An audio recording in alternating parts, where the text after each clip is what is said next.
Hi everybody. तो कभी आपने सोचा है कि क्यों जब हमें कोई कुत्ता या कोई भी जानवर काट लेता है हमें इंजेक्शंस तुरंत लगवाने पड़ते हैं, चाहे ज़्यादा इंजरी भी ना हो उसके बाद भी, कि क्यों इतना वो फेटल हो जाता है अगर हम इंजेक्शन ना लगवाएं। If you want to know you are at the right place. Hi, I am Sakshi. तो rabies, we are talking about rabies here. होता क्या है कि कई लोग इसे बोलते हैं कि ये ज़ोंबी वायरस है। क्यों बोलते हैं ऐसे इसमें क्या खतरनाक होता है, आज हम इसी बारे में बात करेंगे। तो it's the most horrifying disease also known as zombie disease, क्योंकि ये हम लोग बोलते हैं कि लिटरली ज़ोंबीज़ क्रिएट करती है ये।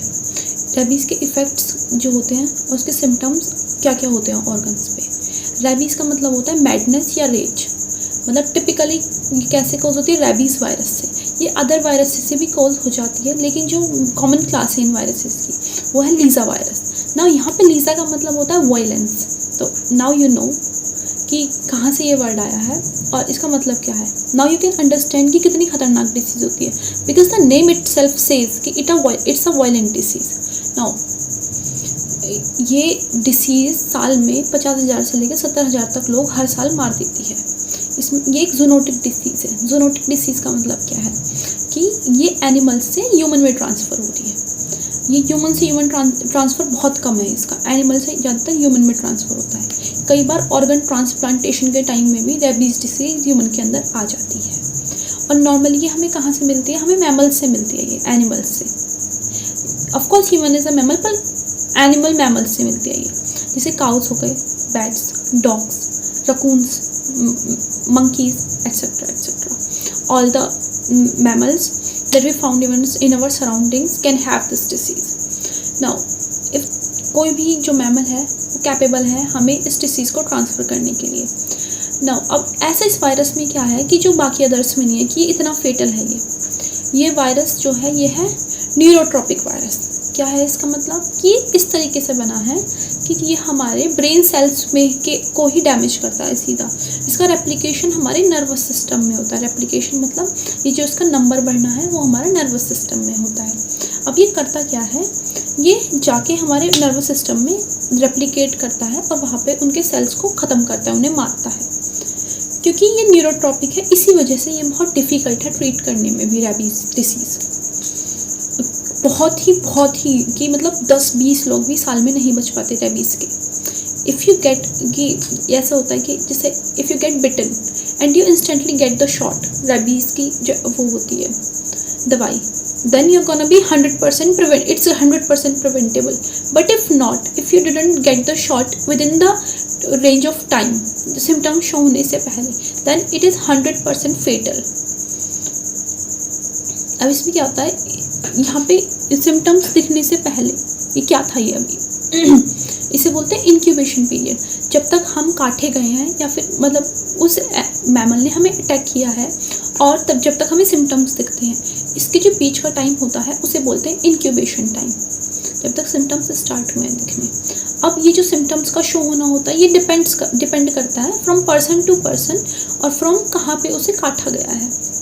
अगर पर्सन, कुछ लोग होते हैं जो कुछ दिन में ही जिनके अंदर सिम्टम्स दिख जाते हैं कि काटे 3-4 दिन में सिम्टम दिख गए, और देयर आर सम पीपल जिन्हें मल्टीपल डेज या मंथ्स या ईयर तक लग जाते हैं सिम्टम शो करने में। तो there was this case, a person was doing all right from last he was doing all right and then suddenly he started to show symptoms of rabies. The doctor were wondering कि क्या हो रहा है। They asked his family कि has he been bitten by a dog ever, कभी से कुत्ते किसी ने काटा है। तो उन्होंने बोला हाँ, ये एक बार ब्राज़ील गया था 8-9 साल पहले, तभी से काटा गया था। तो उसके बाद फिर उसमें इंसान में सिम्टम आए, 8 साल तक उसमें कोई प्रॉब्लम नहीं थी, फिर उसमें सिम्टम आए, देन अचानक से 8-10 दिन में ही वो ख़त्म हो गया। Now this is how much the rabies can be difficult to manage. It's almost unmanageable after the symptoms start to show up. That's why people say to get rabies shot as soon as possible. इसमें क्या करा virus ने कि body में उसकी पूरी time वो बैठा रहा from all these 8 years and then और उसके बाद जब इसने नर्वस सिस्टम रीच करा तब इसने वहाँ पे मल्टीप्लिकेशन करा, उस इंसान के अंदर सिम्टम्स आए and then he ultimately died. Now how does the virus reach the brain, पहुँचता कैसे है वायरस, इसने तो काटा तो हमारे हाथ पर है या पैर की उंगली पर काटा है, and now it is multiplying inside the brain after some time. How? तो होता क्या है कि अगर वायरस ने हाथ पे काटा या पैर पे काटा तो वो मसल के अंदर ट्रांसफ़र हो जाता है, मसल टिश्यू के अंदर वायरस। अब इसमें क्या होता है कि वायरस इस तरीके से नहीं बना कि वो मसल के अंदर रेप्लिकेट करे। उसका टारगेट क्या होता है? उसका टारगेट होता है कि वो नर्वस सिस्टम में जाए। तो यहाँ पे जहाँ पे भी उसने काटा है वो अपनी उस एरिया की नियरेस्ट नर्व को रीच करने की कोशिश करेगा। जैसे अगर उसने हाथ पे काटा है कहीं पे, तो हाथ पे काटने की वजह से वो किसी रेडियल, मतलब यहाँ पे जो नर्व्स जा रही हैं, नर्व्स जो नर्वस सिस्टम से हमारी निकल रही हैं, वो उसको रीच करने की कोशिश करेगा, पास की नर्व को। और जैसे ही वो पास की नर्व को रीच कर लेगा, उसके बाद वो उसके अंदर, पहले तो मसल के अंदर, धीरे धीरे मसल के अंदर रेप्लिकेट होगा, मसल के अंदर रेप्लिकेट होकर वो पास की नर्व में जाएगा, और पास की नर्व में जाके फिर वो धीरे धीरे स्पाइनल कॉर्ड या फिर ब्रेन तक रीच करेगा और वो रेप्लिकेट करके ह्यूमन को मार देगा। अब इसमें क्या हुआ कि जितना दूर होगा कट या फिर बाइट जितना दूर होगा उतने ही सिम्टम्स लेट आएंगे, क्योंकि उसे उतना ही ज़्यादा टाइम लग रहा है ट्रैवलिंग में, कि पहले वो मसल टिश्यू में डेवलप करेगा, फिर वो नर्व्स में ट्रैवल करेगा, और नर्व्स ट्रैवल करने को तो स्पाइनल कॉर्ड में जाएगा, देन वो ब्रेन में जाएगा हमारे। तो इसी वजह से उसका इंक्यूबेशन पीरियड ज़्यादा होगा। जैसे लेकिन अगर उससे नहीं, जितना ही नर्व के पास काटा है, हमारे CNS सेंट्रल नर्वस सिस्टम के पास काटा है, ब्रेन या स्पाइनल कॉर्ड के, उतना ही उसे जल्दी लगेगा इंक्यूबेशन पीरियड टाइम शो करने में, उतना ही उसका इंक्यूबेशन पीरियड टाइम कम होगा, सिम्टम्स उतनी ही जल्दी शो होंगे, और उतनी जल्दी वो इंसान उसके अंदर वो उसका मोर्टेलिटी उतनी ही कम हो जाएगी। जैसे अगर पैर पे ना काट के उसने यहाँ काटा, कहीं गर्दन पे या फेस पे काटा, तो वो ब्रेन तक जल्दी रीच करेगा, और इस वजह से वो जल्दी, अगर उसने दवाई नहीं ली तो वो मर जाएगा इंसान। अब इसमें ये हो रहा है कि जैसे ही इसने मसल को रीच, उसे नर्व को रीच करता है, जैसे ही ये, तो नर्व को रीच करने के बाद ह्यूमन को उस जगह पर टिंगलिंग और नंबनेस फील होने लगती है, सुन्नपन फील होने लगता है। और यही साइन शो करता है कि ये जो आपका जो वायरस है ये नर्वस सिस्टम तक रीच करने की कोशिश कर रहा है, इसने नर्व को ऑक्यूपाई कर लिया है।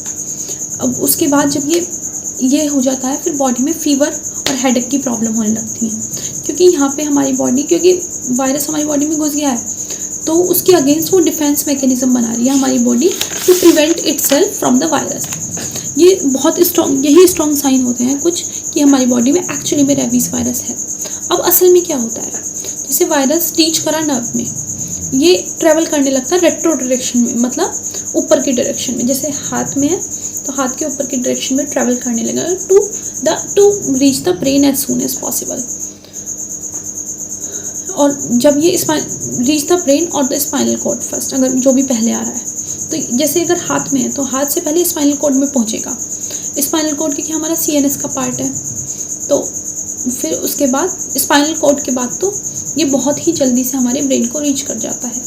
अब फिर वही बात आई, जितना तुम्हारे ब्रेन के पास होगा अटैक, उतना ही कम टाइम होगा इंक्यूबेशन पीरियड में, उतने ही सिम्टम्स जल्दी शो हो जाएंगे हमारी बॉडी के अंदर। अब स्पाइनल कॉर्ड क्या होता है, अगर आप लोगों को नहीं पता, कि हमारी जो वर्टिब्रा होती है, कमर की हड्डी, उसके बीच में से बिल्कुल सेंटर में फ्लो करती है, इसलिए तो इसे सेंट्रल नर्वस सिस्टम बोलते हैं, क्योंकि हमारी बॉडी के सेंटर में प्रेजेंट होता है इस तरीके से, यहाँ ब्रेन और ये स्पाइनल कॉर्ड पीछे।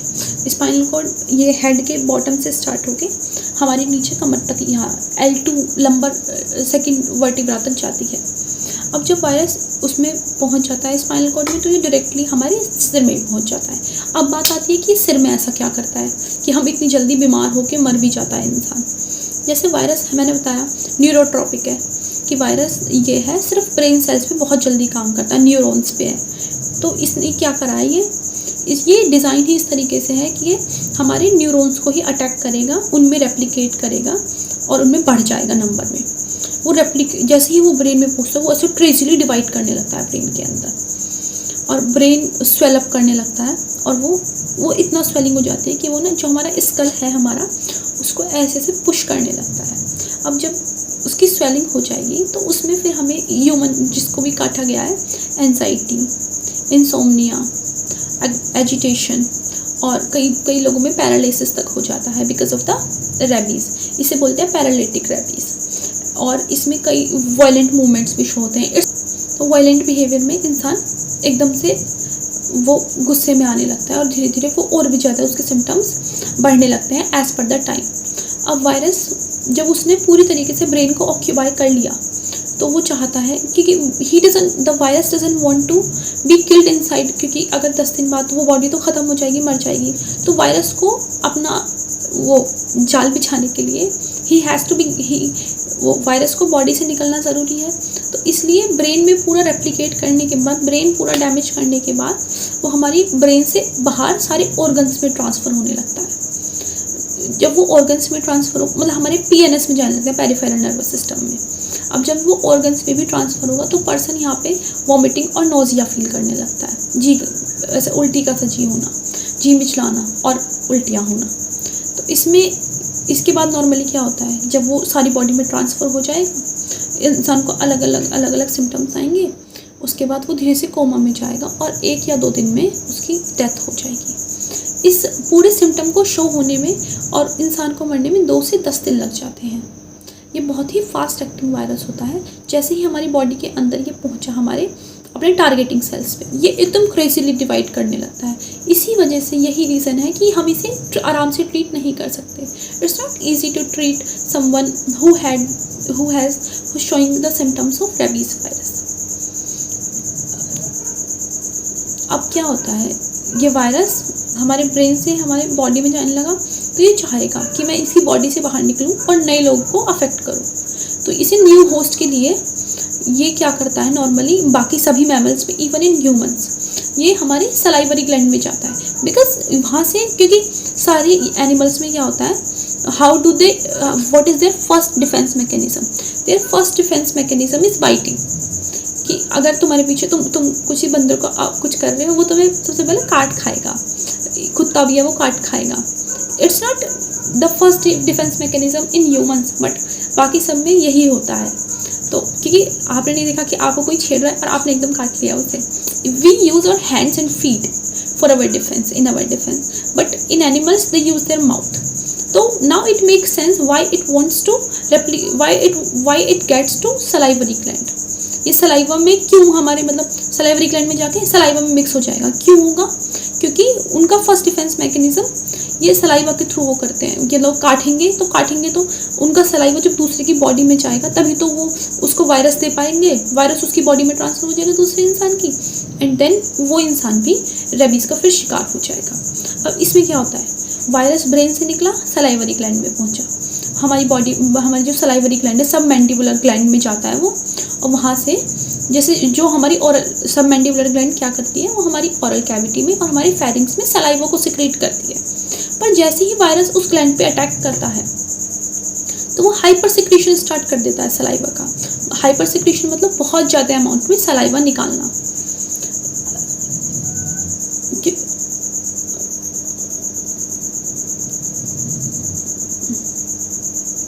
तो बाकी सभी एनिमल्स में ये जो होता है ना, बाइटिंग का सिम्टम्स बहुत वो होता है, बहुत कॉमन, मतलब एक बहुत कॉमन और मतलब इम्पॉर्टेंट वो होता है इसका सिम्टम कि इसकी बॉडी में वो है rabies virus, but not in humans because humans don't bite usually for their defence.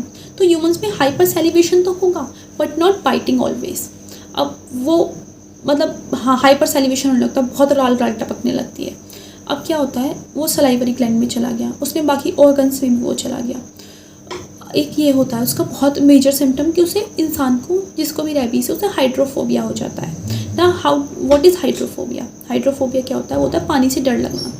इसमें ये होता कैसे है, कब इसमें क्या होता है कि हाइपर सैलिवेशन हो गया और बहुत ज़्यादा सलाइवा सिक्रीट हो रहा है, उस सलाइवा के अंदर बहुत हाई अमाउंट में रेबीज़ वायरस है। अब वो रेबीज़ वायरस क्या करेगा, अगर हमने उसे पानी से मिक्स करा तो उसका कंसंट्रेशन कम हो जाएगा। जैसे अगर एक ड्रॉप ऑफ सलाइवा में अभी 20 या फिर 1000 वायरस है, 1000 वायरस लेट से, अगर हमने पानी पी लिया तो उसमें 1000 की जगह 200 वायरस रह गए। तो वो वायरस डजंट वांट दैट। तो व्हाट डज इट डू कि ये जो हमारी फेरिंग्स और ईसोफेगस की नर्व्स, उस ईसोफेगस है उसे उसमें स्पाज़म होने लगता है कि बहुत पेनफुल स्पाज़म। जैसे ही हम पानी को देखते हैं, क्योंकि स्पाज़म अब क्यों होगा, सिर्फ पानी की वजह से ही नहीं, अगर हमारा सलाइवा हमारे ऐसे डाइजेस्टिव ट्रैक्ट में, स्टमक में चला गया, उसके बाद डाइजेस्टिव ट्रैक्ट में चला गया तो वहाँ पे वो डाइल्यूट हो गया, तो virus wants to prevent that as well. तो इसलिए वो इंसान स्वेलोइंग में भी उससे प्रॉब्लम होती है और वो जनरली भी वो स्पाज्म फील करने लगता है यहाँ पे।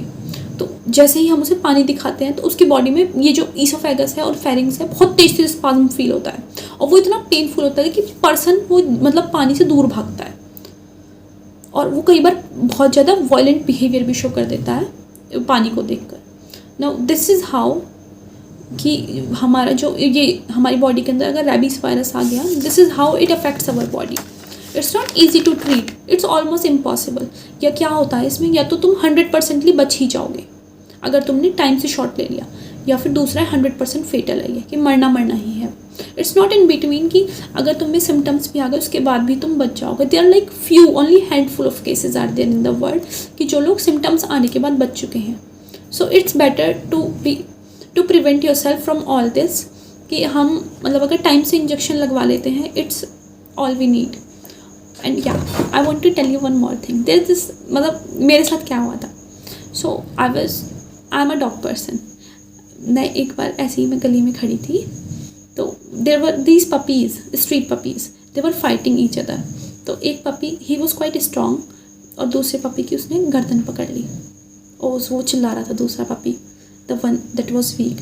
तो आई थॉट कि ना मैं हाथ इसके मुंह में दे के और गर्दन निकाल देती हूँ। सो आई डिड दैट। मैंने उसके मुंह में हाथ दिया और मैंने गर्दन निकाल दी उसकी। अब जब मैंने मुंह में हाथ दिया था तब उसका एक दांत छोटा सा आगे का वो मेरी उंगली में घुस गया ऐसे।